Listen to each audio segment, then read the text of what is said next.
call him El Maldito, the cursed one. It's the only coyote with a perfect record. I have mojados. Men, women, and children who are trying to escape this shit, not run into it. My job is to get these people across. That's my only job. I would say it's a thriller to me. There's a lot of Greek mythology involved. If you don't know the Greek mythology, you can still totally get the film. But that helps, and that's probably one reason you probably want to see it again, is to find that out. You probably have your own thoughts about to me it serves several purposes, the film. It's entertaining, there's paranormal in the film. So if you like those type of films, you'll enjoy it. And as well, it's a film about the people that cross the border and the story of a man that gets them across. And he has no memory of his past life. Interesting enough. That's very interesting that you mentioned Greek mythology, because that's actually one of the questions. It's almost a dead deity, like Osiris, or you know, like the Aztecs or the Greeks or the Celtics had this spiritual or this belief that there was someone that actually carried you over across the river. And this movie serves that purpose of, you know, conceptualizing both, you know, as people crossing the border and people crossing over to the afterlife. And that was really, really interesting to catch. How was the creative process, and how did this concept come along? The original concept was much smaller. It was really just about a man that came across the dying, and they would whisper their last wishes to him, and how those last wishes would change this man over time, starting out as a bad man and becoming a good man. We took that and put that over the context of Greek mythology, and the story really follows Greek mythology, you know, to the T. I really researched it good, and then threw that over the metaphor of crossing the Rio Grande. Actually, my wife came up with that original concept. Got it. And we were just driving. We were driving back from the river, actually, Colorado River, and she came up with that concept of like a truck driver coming across the dead and the dying. And I said, that idea is brilliant. I'm going to take it and run. And I took it, and I know a little bit about Greek mythology, and so I said, hey, that's a great concept to combine them. Okay. So then I started working with, after I wrote like about 30 pages, I started working with a co-writer, Duke Adelman, and both of us started throwing ideas back and forth, and that's how it came about. Well, my first reaction was that I definitely want to be in this film. I definitely want to play that character in the film. It was different than anything I had read. I read a lot of scripts, and it captured me, and I had so many questions, almost like I had to read it again to be able to answer a lot of those questions. And I still had questions, and there were questions that I wouldn't know the answers, so I didn't ask those questions. If my character wouldn't know the answers, I was okay not knowing the answer. And that interested me. And the fact that I had no memories is also very different as an actor, because I tend to create a whole history for my character, and based on that history, that influences, like anybody in life, how I think about certain things, why I act a certain way. And in this case, the character's case, he was very instinctual. He was very in the moment. He was very about doing the right thing, but he wasn't necessarily a good person. He was just a person, very flawed. And I like that. I don't find those characters that he's all good so interesting. I find them that the characters that live in a gray area, a lot more real, a lot more interesting. Like, he took pride in what he did.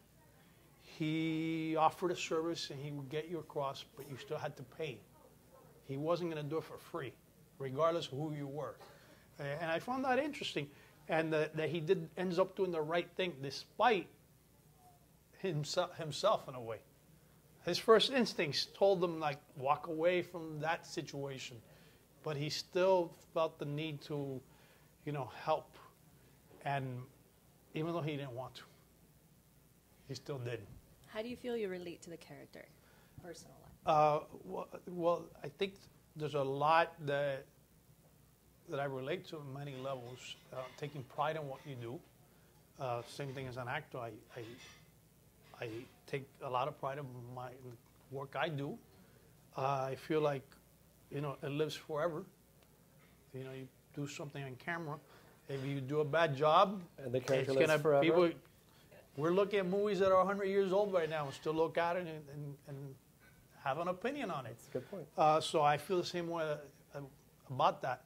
And my character took pride in what he did. And at the same time, I took responsibility in the fact that I'm the son of immigrant parents. These are people who are looking for a better life. We're telling that story as well. So for me, it is important to be as detailed as possible and to not, you know, it's an important story. Subject matter it's entertaining. It's told in an entertaining way.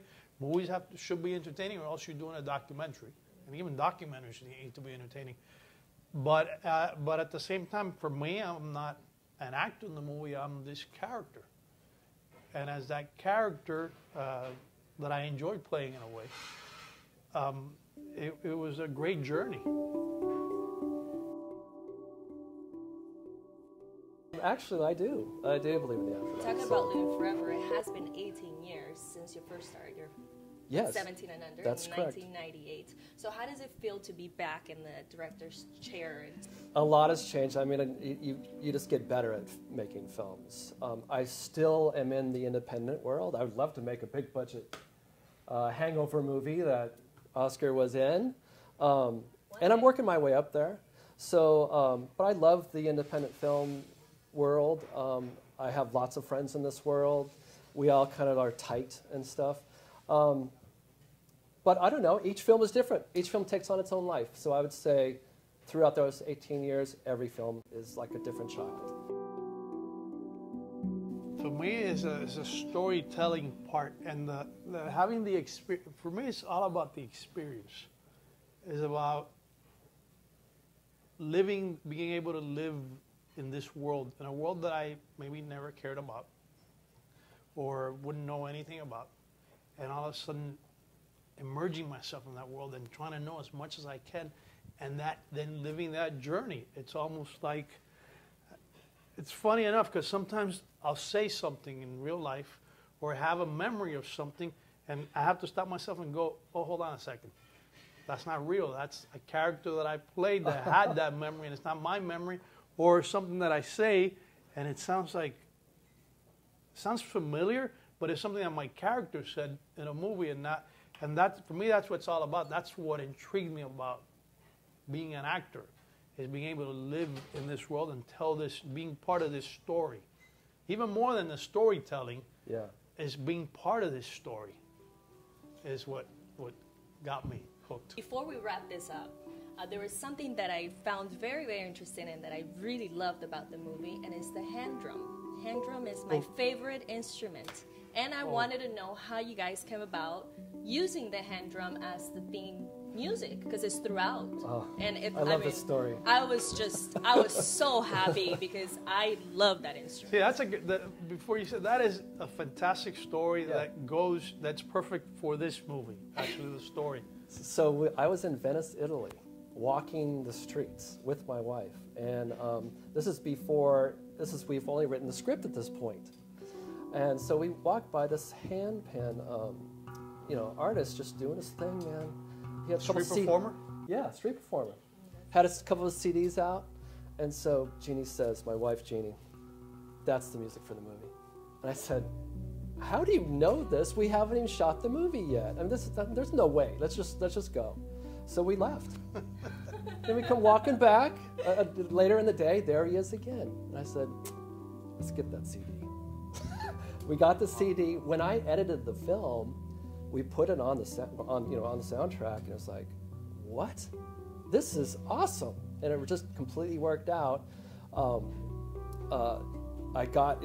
His name is Claudiu, and he's on Facebook. He's on Facebook. He was wonderful. He said, no, don't just take my songs from my album. I'm gonna compose. So he actually composed for the scenes, and he did such a wonderful job. I get a lot of comments on the music, and I'm so happy I do, because it was really my wife.